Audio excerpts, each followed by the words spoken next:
What's up, everybody? It's your girl, Miss Crystal Marie from Barrio Love Oldies, and we are back, episode number 21. And I'm super excited about this one because I have one of my favorites with us tonight. Of course, we have Café Canela in the house. What's up, guys? What's up? Thank you for having us. Hopefully they become regulars here. You know, we catch up often. I definitely love having you guys here with us.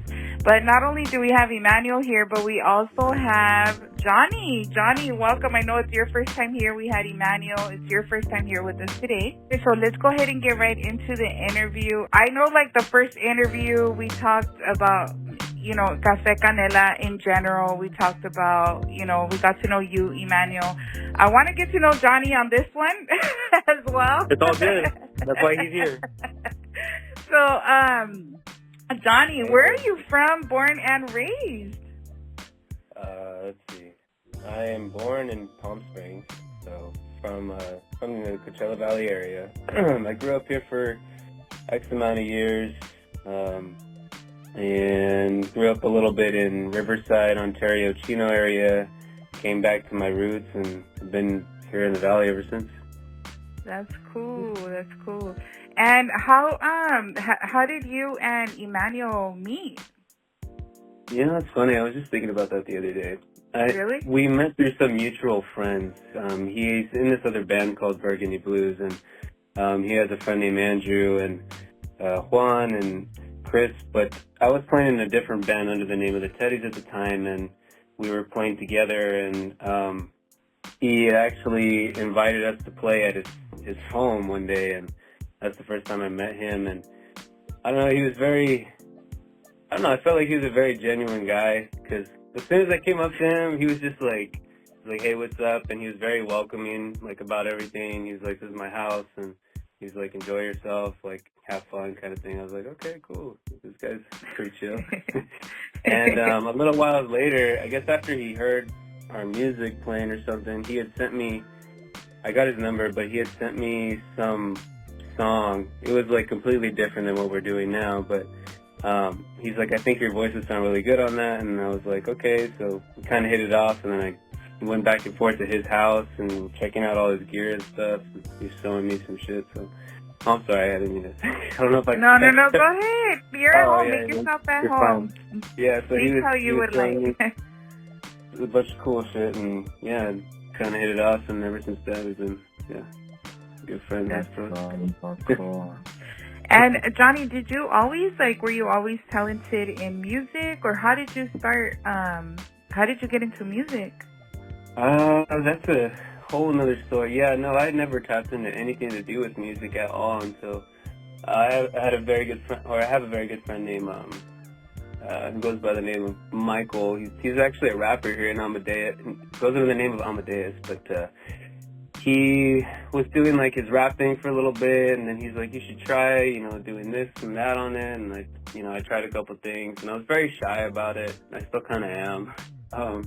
But ever since then, I was like, oh, maybe I can, like, he was showing me how to, you know, work GarageBand, you know, the little things starting out. And I was like, maybe I can, you know, get my hands on a guitar and just kind of start doing something with that. And I just kind of started self-teaching myself and making my own stuff for a little bit. And then that led to the forming of the Teddies. And ever since, everything else is pretty much history. The Teddies, that's the band that you're still in, right, as well? Or no? Oh, no, that's, I'm not really doing anything with it right now. I think really Café Canela is like my 120% right now, honestly. That's so cool. That's dope.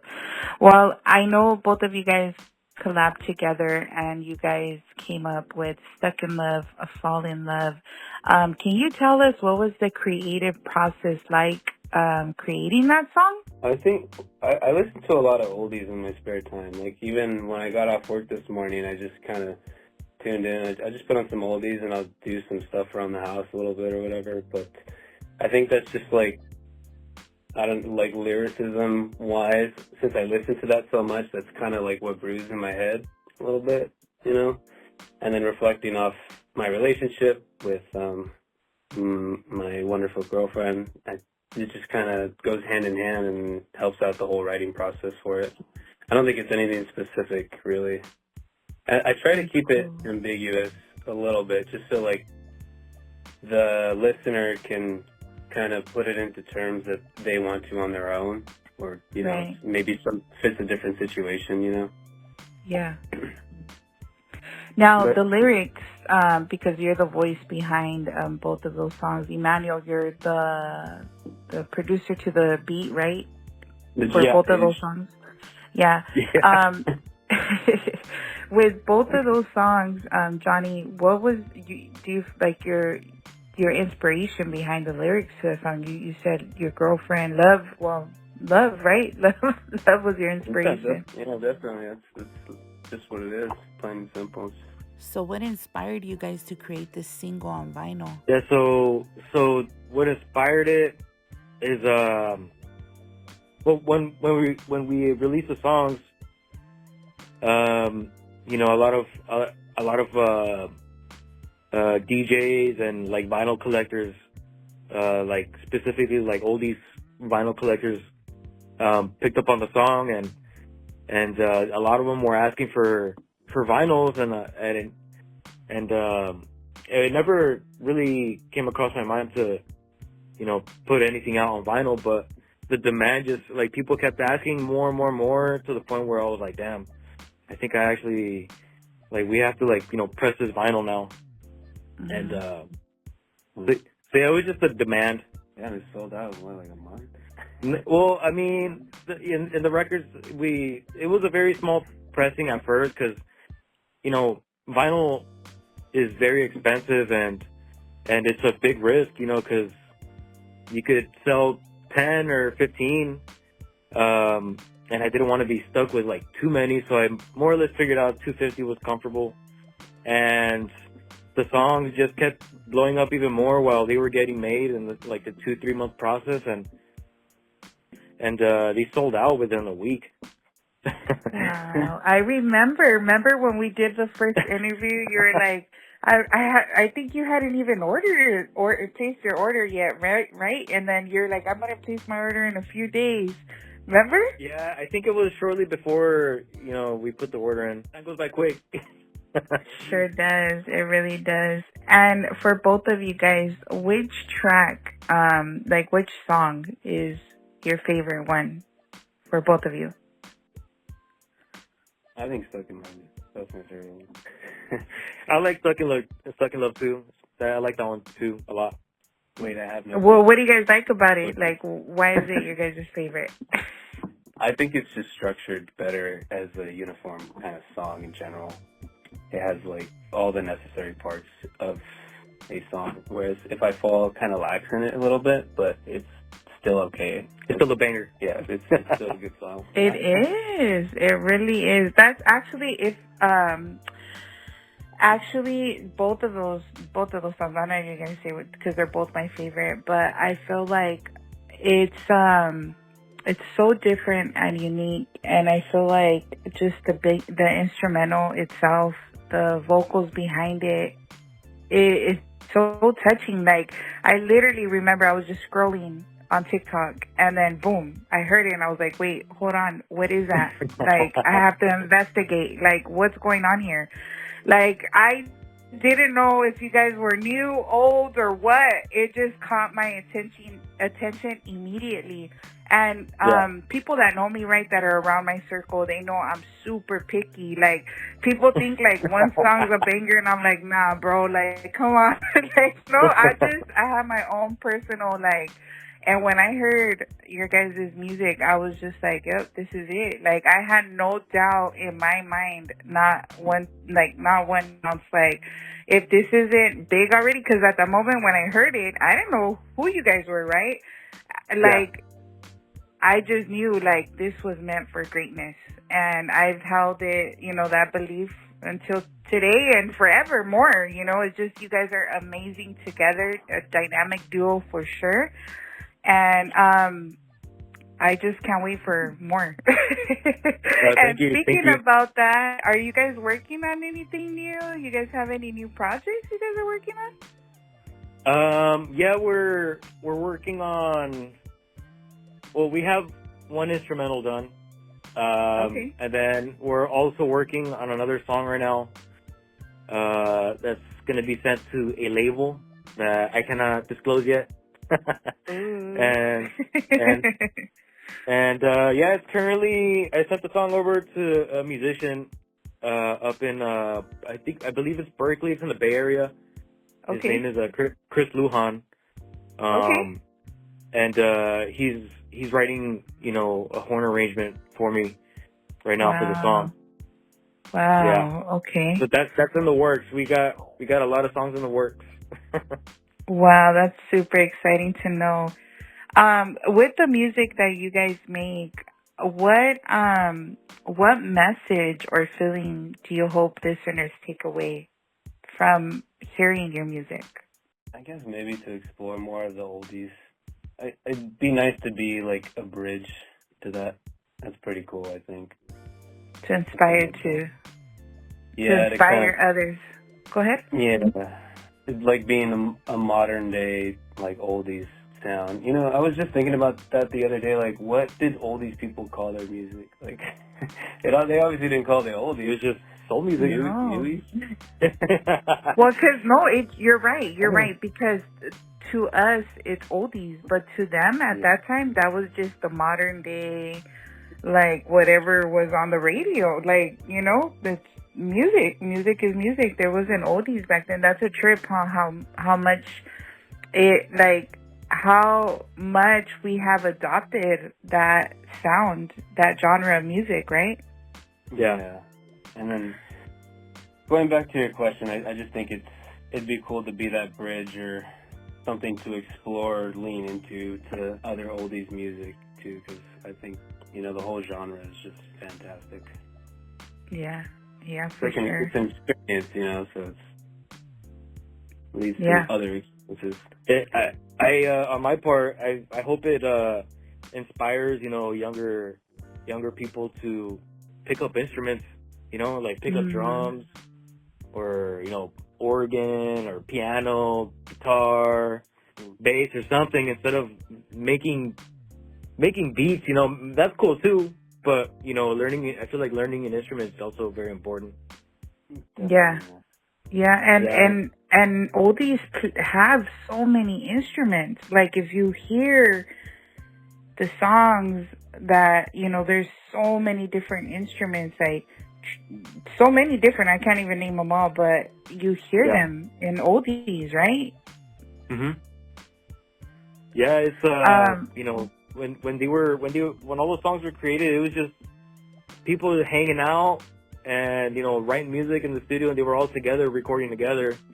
And then nowadays I feel like it's a lost tradition, a whole band recording live onto like tape or expensive. Yeah, we do that. So it that can get very expensive, but it's like a lost art, Yeah, because now everything's digital, right? Like, now you can create a beat on the computer. Now you can create on your phone.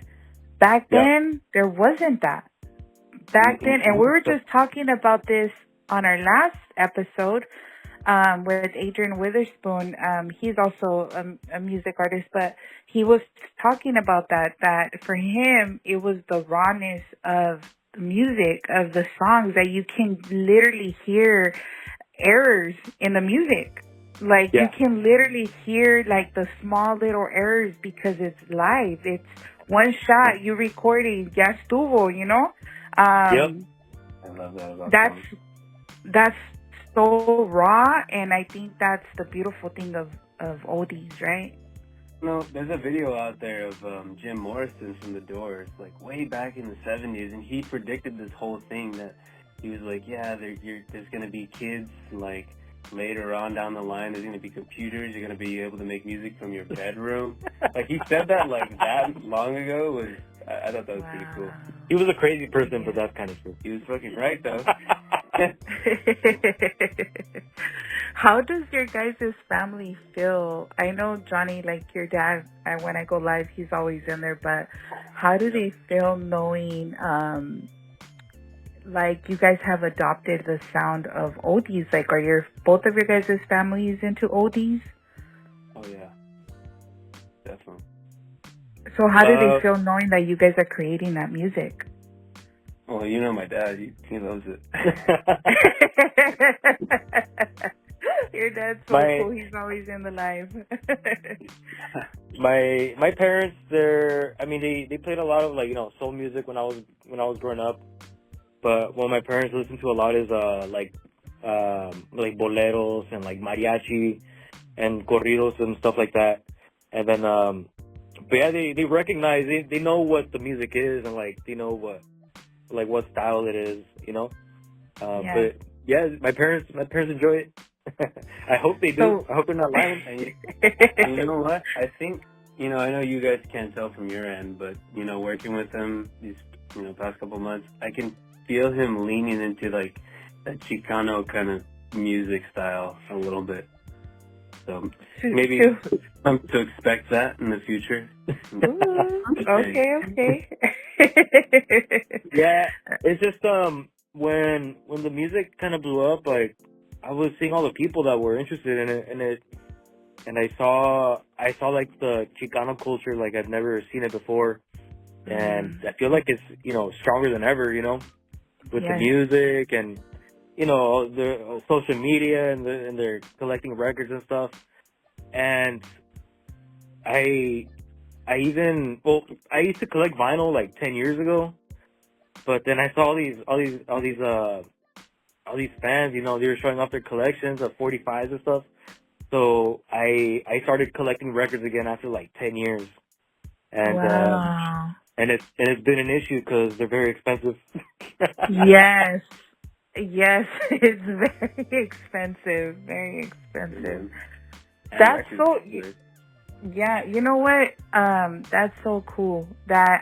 So do you feel like you were inspired to start collecting again because of the love that you were shown through the music that you created? Isn't that so dope? Yeah. Like, yeah, that was your inspiration. Like, that's what inspired you to go back to start collecting vinyl, to go back and get into that, and to be able to, how you said it, to see our culture, just show so much love to you guys, and with open arms. Like, it's going everywhere. I told my husband, I was like, man, it's like viral almost. Like, everywhere I see your guys, or I hear your song, and it's like everywhere I go, I hear your guys' song. But that's so cool. Yeah, it's been very inspiring the last few months. I can tell. How have you guys been able to process all that, right? So with all the love that you guys have been getting, any new opportunities that you guys have gotten, or like, how has that been, just seeing all the love you guys are getting? Why don't we just say we've been reached out by a certain someone who we can't name. Mm-hmm. It was really kind of big on the business, but it's still very much in the works. We're still working out very much the foundation of everything. So okay, but yeah, that's pretty much all we can say. Okay. Yeah, So go ahead. Since we put the music out, it's been catching like a lot of labels' ears. Like, everybody's like watching what we're doing. Like, we're the spotlight is on us right now. We're under observation right now, for sure. Yeah, everybody's watching what we're doing. Like, we got to make our moves very careful. But I think that you guys have been, that's one thing that I did notice, like, even from my first interview, I think I shared this with you, Emmanuel, privately, like, from the beginning, it was, you guys protected it, how you say, like, we're moving carefully, but I felt that from the very beginning, and it's good that you guys are taking your time and, being very careful, because it can get rough, right? It can get, And I hard. think we learned a lot from experience from other people that we know, and then other like Mm. bands that have been in certain situations. We just kind of know, Mm. like, sometimes you got to take a step back and like just reevaluate everything before jumping in the water, kind of deal. So, Yeah. but it's been really good so far. Can't not complain at all. Yeah, and to add to that, I've personally been in like at least 5 or 6 different bands in the past, and I've learned a lot in all those years that I was playing. I learned a lot from their mistakes, things that we could have done, or things we did like too fast, or we took too long to do. And I'm taking all those lessons and I'm putting it towards this project. So Yeah, that's good. So you had a lot of experience then. A lot of experience, that's smart. Yeah, definitely. And, it's good. It's good because it avoids, sometimes, we get opportunities and we get excited and sometimes we jump the gun, right? And then we're like, oh, man, but, yeah, but, to remain, wise, and that's good. And you have all that experience here. Like, I'm not going through this. I'm not going to go through that, Where do you guys see yourselves in the music career in the next 5 years? In the next 5 years, damn. I don't know, honestly. We're just riding the wave. Yeah. I'm not thinking about like that right now, I'm just thinking about like now, I guess you'd say. Hopefully, well, me at least, maybe, like as a side business, maybe open up a recording studio. I can try that. Because I love recording music. I love recording musicians. It's a challenge, and I like that challenge, and I find it very interesting, and it's just something I would like to do, like full time, or after work, do it like pretty seriously, like as a second job. Yeah, that would be good.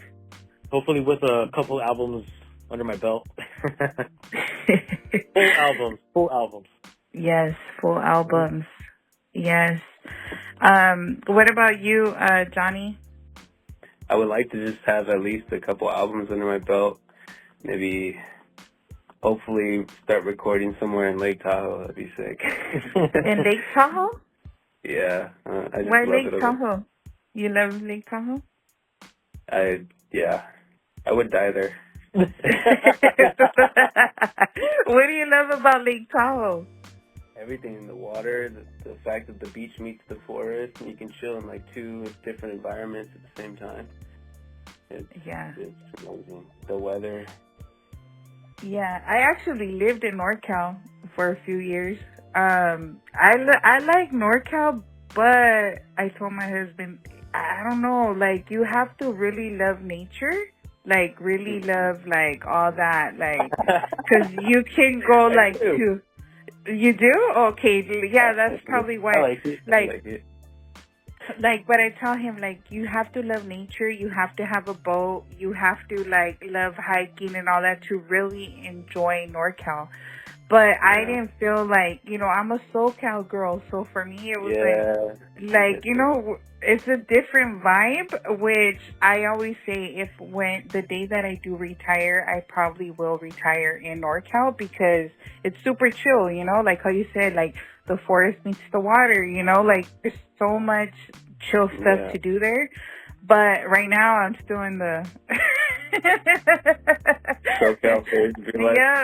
Yeah, so I had to come back home.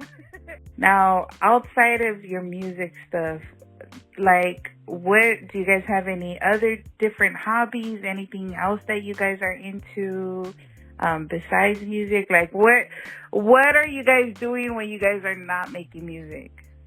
Hood rat shit. I just like, honestly, I just fucking work, dude. That's pretty much it. And I kick it at home. I kick it with my dog. I love just kicking with the dog and playing fucking My PlayStation is the best. Yeah. Outside of music, I don't know. I just like hanging out with my friends. I like going to Long Beach, riding my bike. Oh yeah, sick invite. You never want to go. But yeah, just hanging out with my music friends and just live life. Cigarettes. Yeah, yeah. I don't know, just doing random stuff, going to bars and. You just told me the other day, dude, you're gonna be the hood rat. Well, I guess the most hood rat thing I've learned recently is I learned how to roll a joint or a cigarette with $1. With $1. Yeah, with $1. Oh my god. Sorry, I'll censor all this out, guys. Just kidding. 18 and over, please. Yeah, that's what we do on our free time, I guess. Outside of music. Smoke cigarettes with $1. Yeah. Smoke cigarettes from $1. No. Rolled cigarettes with $1. Roll cigarettes with $1. Dope. Mm-hmm. What with the vinyl? So you guys are doing your repress. That's gonna sell out. You know that already, right? First week. It's gonna have a different label too, so it'll be distinguishable from the first one. Really? Yeah. Yeah. So we're doing a different label, like a different color, and we're doing, instead of 250, we're doing 500. 250 will be opaque red, and the other 250 is going to be like the OG black ones. Oh man! So we're gonna put the order in hopefully in the next couple of weeks, and hopefully they're here before the end of the year, like around November, end of November maybe. That's so cool! Can't wait. And then, are you guys going to be doing your release party, or what's up with that? Honestly, we should. I didn't even think about that. Well, the plan was to do a release party with the first pressing, but they sold out too fast. So hopefully... You're like, we'll do it on the second? Yeah, so hopefully we'll do a release party with the second pressing, and we'll have vinyls for sale at the shows too. Yeah, but hopefully we can do one, sometime at the end of the year, like around November or December. And maybe another one in the beginning of 2025. Yeah, that'd be dope. Yeah, so are you? Yeah. Wait. Are you guys performing? Have you guys been asked to go perform anywhere? Since your music started blowing up?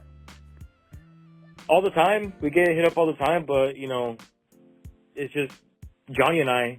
And we need a band. Yeah, we need to put a band together, and also make more music to have a full set to perform at least an hour to 45 minutes of music. It's something that we don't even have a full set. It's just that it's not released, and it goes back to that saying. It's like you play these songs and people are like, oh, where can we find you? And then you say, oh, it's not out yet, kind of deal, and then they wait on it and they forget about it, and it's no good. Doesn't do us any good. Yeah, for sure. Well, I definitely can't wait till I see you guys performing. I hopefully I get to see you guys, and I want to go to that release party. That's why I keep asking about it. You're invited, and you will be on the guest list. Thank you. Thank you so much. Yes, thank you guys. What do you guys feel like behind? I know because you guys not only do oldies, but you guys also have done other genres of music. But like when it comes to oldies, who do you feel are your guys' biggest musical influences behind your guys' sound? For me, recently, I think the Royal Jesters have made like a big impact on me. They're so amazing. The band is amazing, and then also with Dimas Garza, like with his amazing vocals and his lyrics, it takes the Royal Jesters to like another level. But yeah, they're Royal Jesters, and I feel like anything from Motown or sax, Muscle Shoals, all the stuff from like the Midwest, all that stuff inspires me. And Johnny? There's a lot of oldies that inspires me. I have a whole playlist like Delphonics and especially Bretton Wood. I listen to Bretton Wood like at least once a week. I find myself listening to them. The OJs, very, very common, popular old artists. But I think on top of that too is like some of the new stuff as well. I listen to a lot of the Sacred Souls and Duran Jones, The Indications. Yeah. And then I know, because I mean, I don't primarily just listen to oldies all the time, but like one of my favorite bands being The Strokes. I think they are my favorite band actually, but the singer Julian Casablancas, his writing style just inspires me so much because it goes back to that kind of like how I would like to write, ambiguous, so like the listener can interpret it in their own way, kind of deal, but also tell a story at the same time. So I think his stuff is very, very inspirational to me personally. Sure. Johnny, were you always a writer? Like were you did you write poems before, or like how did you get into writing music? That's really funny that you bring that up, because thinking about it now, I was in these like AP writing courses and stuff back in high school. I know, whatever. This was laughing at me like I'm a fucking nerd.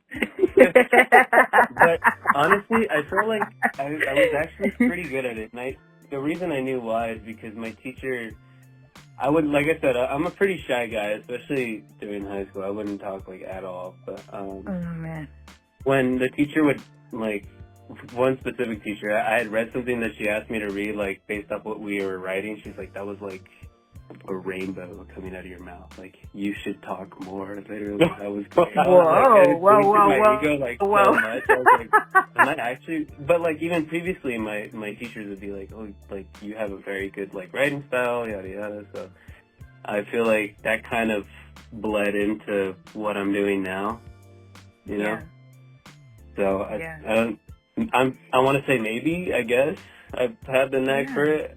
I've never felt like personally like, I know how to write, because sometimes when I'm writing I'll be like, I'm stuck, I don't know what to put, so just need some kind of direction. But because I know like for artists, right, I know, for myself, because I also am a graphic design artist, there's even times where like somebody will ask me to do a graphic and I'm like, I don't know what to do. I don't even know like how to even design this. Like I get that block, the creator's block. Do you guys, when I'm sure you guys experienced it as you were sharing right now, Johnny, but when you get like that, what do you guys do to get yourself out of that? Like, oh shoot, I'm stuck. Like, I don't know how to continue, or nothing comes to your mind. What do you guys do to inspire you to get past that? Usually what I do, I just take a break from music for a while. Yeah. It could be, I don't know, maybe from like 1 to 2 weeks. I just, just hang out. What I like doing, I just like going to bars and just watching people. Like, I like watching people like walk to their cars. No. Yeah, like a dream. No, I like being like a bystander and just watch life happen around me. People watch. And I like watching people interact and stuff like that. I like watching like random things happen. I don't know. That's like something that in a way it kind of, inspires me and reignites that creativity. Yeah, I mean, what about you, Johnny? Going back to what he was kind of saying is, what was it? What was the one we remixed like at least 7 times? Is that If I Fall, right? But no. I think it was Second Love. Oh, well, one of the songs that we had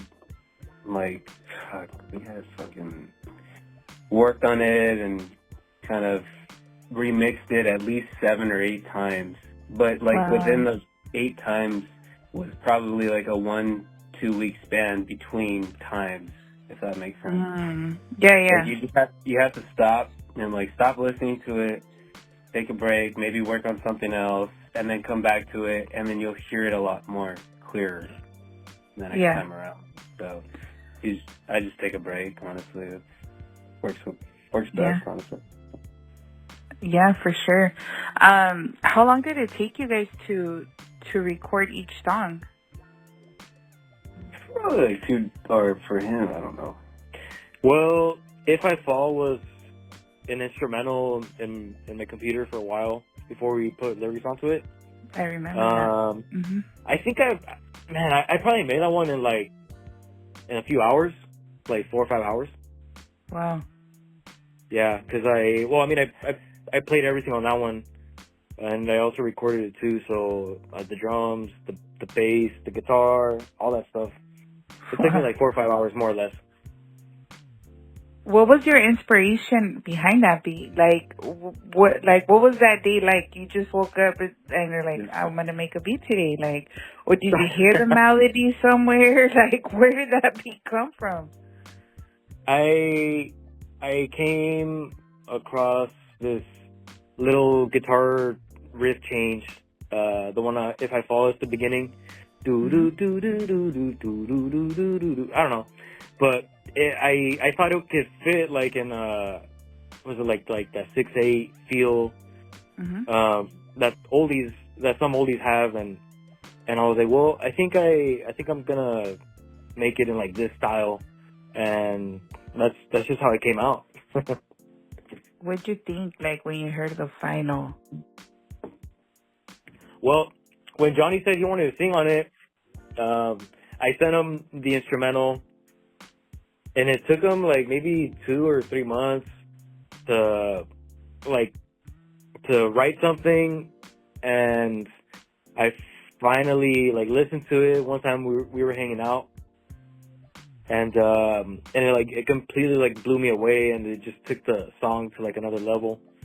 And I don't know, it was I knew we had something special going on. Yeah. Yeah. And what did you think, Johnny, when you first heard that beat? When he sent it to you? That was actually an instrumental that I was hounding him about for the longest time, because he used to go under a personal name called Dispus on SoundCloud, and I think the song is titled Oldie But Baddie. You can still check it out on his SoundCloud. But this Oldie But Baddie song, I was obsessed with it and then I told him, I was like, hey, we should do something with it. He's like, nah, I don't want to. I was like really, we should. And then a couple of months goes by, I'm like, no, I brought it to his attention again. I'm like, hey, maybe we should try something. He's like, maybe I'll try remaking it, but probably not. Okay. So another month goes by or so, and I'm just like, no, dude, seriously. And he was like, yeah, I've been working on it just cause, just to remake it or whatever. I think it's because I was hounding him so much about it, and I was like, let me show you how I can sing on it, and, that's what led to kind of the whole formation of it. So. Wow. And what about, go ahead. No, go ahead. It was already an instrumental, but it just hadn't been, put in that tune and that tempo. So when you guys completed both songs, and in collabing and him doing the beat, you on vocals, and when you guys heard it for the first time on vinyl, when you guys got that vinyl, what went through your mind? What feelings did you guys feel? What was that experience like? I thought it was just cool to have my name on something. My voice is on this. That's crazy. Yeah. What about you, Emmanuel? I almost started crying. Because, I've been playing music for so long, and for my music to for the music to be like on the record. That's cool. I was just, it was just an emotional experience for me, and it was something really, really special. I think it's just like the overall feeling of hearing it on vinyl. I think that in itself, right? Like just, I don't know. I think that experience would have been probably, I don't know. I think I would have been super excited and, like you said, crying. Definitely. But I'm super happy for both of you. I'm super excited. I know that there's so much more to come for both of you guys. And I know you guys have been doing interviews. You were on with Wax Villain. Any other interview that you guys have done? I did one by myself recently with my friend Matt. It's called I think it's called Dunes and Tunes podcast. It's now gonna come out later in the year. He said around November, December. Cause he's completely booked, but that's the only other interview that I've done so far. Nice. Yeah. Okay. Well, guys, you guys have anything else you guys want to share? We'll wrap it up. I don't want to take too much of your guys' time. Anything else that you guys want to talk about or share? Buy our record. It should be here by like November. I'll put up a pre-order link on our Instagram, and you can pre-order it there and reserve your copy. Because 500 is kind of a lot, but also not really. They could sell if you want a red one. There's only 250 of them. It's pretty. Yeah, and you guys are gonna start promoting that soon, or are you guys already promoting? We're gonna start doing that soon. Oh, okay, good. Yeah, that'd be great. I think they're gonna be sold out before before you even get them. Hopefully. Well, guys, yes, I want to say thank you guys so much for being here with me again. I can't wait to catch up again soon. And I know that, like I said, there's so many great things ahead for you guys. I can't wait to hear that you guys signed to a big, I can't wait to hear everything. I don't want to say nothing, but I can't wait to hear all the details. And I know you guys are going to go very, very, very far. People can find you where? I know you guys are on TikTok, Instagram, YouTube, everywhere, right? Just look up Café Canela. Yep. As far as like social media, there's Instagram, TikTok, and for the music, it's literally everywhere. YouTube, Spotify, Apple Music, the three big ones. And it's everywhere else wherever you stream music, it should be there. And your website, right? You want to put a plug for your website? Oh yes, the website is cafecanela.bigcartel.com. Yes, www.cafecanela.bigcartel.com. Definitely want to go on over there, go show some love and support. You guys still have stickers and stuff like that over there? We still have a few stickers left. I'll probably make some more. Okay. There's a few pins. No, I think we ran out already. We ran out of pins. There's like 4 left. There's not that many left, but stickers, there's still a decent amount, but we'll make some more. Well, definitely go bookmark that page because you definitely want to pre-order their upcoming vinyl release, which I can't wait. I'm super excited you guys are doing it in red. That's super exciting. Super cool. I'm excited for that too. Yeah, for sure. Well, thank you guys again so much for being here with me today. And any last words before we conclude? Oh, well, thank you very much for having us on again, and we really appreciate it. Yeah, thank you. Yes, of course. All right, guys. Well, that does conclude episode number 21 here on the Barrio Love OD podcast, and we will definitely catch you on the flip side.